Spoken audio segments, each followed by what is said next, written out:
आप सभी को मेरा प्यार भरा नमस्कार। मैं हूं विवेक कुमार और आप सभी का आपके अपने YouTube चैनल विवेक तक पे स्वागत है। चलिए आज अपने वीडियो सेशन को आगे बढ़ाते हुए दूसरे चैप्टर है जिसका नाम है पाटलिपुत्र वैभवम, उसके लघु उत्तरीय प्रश्न को देखेंगे और इससे बोर्ड के एग्जाम में 2 नंबर के प्रश्न आते हैं। तो चलिए देखते हैं। पहला क्वेश्चन क्या है लघु उत्तरीय प्रश्न में यानी महत्वपूर्ण प्रश्न में। पहला प्रश्न है कि पाटलिपुत्र को शिक्षा का प्राचीन केंद्र क्यों कहा जाता है। पहला क्वेश्चन है पाटलिपुत्र को शिक्षा का प्राचीन केंद्र क्यों कहा जाता है। तो इसका सही जवाब हो जाएगा पाटलिपुत्र को शिक्षा का प्राचीन केंद्र इसलिए कहा जाता है क्योंकि यहाँ पे वर्षों वर्ष पहले पाणिनि, पिंगल, पतंजलि और वड़रुचि जैसे विद्वानों ने परीक्षा दी थी और वे प्रसिद्धि को प्राप्त हो गए। इसीलिए पाटलिपुत्र को शिक्षा का प्राचीन केंद्र कहा जाता है। देखिए एक बार फिर से देख लीजिए क्या क्वेश्चन है। क्वेश्चन है ये लघु उत्तरीय प्रश्न है यानी कि 2 नंबर का आएगा बोर्ड के एग्जाम में। पहला है कि पाटलिपुत्र को शिक्षा का प्राचीन केंद्र क्यों कहा जाता है। तो इसका सही जवाब क्या है सुनिएगा। पाटलिपुत्र को शिक्षा का प्राचीन केंद्र इसलिए कहा जाता है क्योंकि यहाँ वर्षों वर्ष पहले पाणिनि, पिंगल, ग्याड़ी, पतंजलि और वड़रुचि जैसे विद्वानों की परीक्षा ली गई और वे प्रसिद्धि को प्राप्त हुए।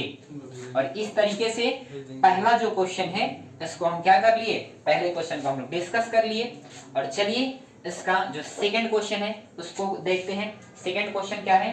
सेकंड क्वेश्चन है पाटलिपुत्र सिख समुदाय के लोगों के लिए क्यों प्रसिद्ध है। दूसरा क्वेश्चन है पाटलिपुत्र सिख समुदाय के लोगों के लिए क्यों प्रसिद्ध है। तो इसका सही जवाब क्या है देख लीजिए। पाटलिपुत्र सिख समुदाय लोगों के लिए प्रसिद्ध है क्योंकि यहाँ सिखों के 10वें गुरु गुरु गोविंद सिंह का जन्म स्थान है जिसे हम लोग गुरुद्वारा के नाम से जानते हैं। और यहाँ देश विदेश के भिन्न भिन्न भागों से लोग दर्शन के लिए आते हैं। एक बार पुनः सुन लीजिए क्या है कि पाटलिपुत्र सिख समुदाय लोगों के लिए क्यों प्रसिद्ध है। तो पाटलिपुत्र सिख समुदाय लोगों के लिए प्रसिद्ध है क्योंकि यहाँ पे सिखों के 10वें गुरु गुरु गोविंद सिंह का जन्म स्थान है जिसे हम लोग गुरुद्वारा के नाम से जानते हैं। और यहाँ पे देश विदेश के लोग भिन्न भिन्न भागों से भ्रमण के लिए आते हैं। इससे ऑब्जेक्टिव भी क्वेश्चन बन सकता है कि सिखों के 10वें गुरु कौन है। तो गुरु गोविंद सिंह। और सिखों के 10वें गुरु कौन है। तो गुरु गोविंद सिंह है ना जी।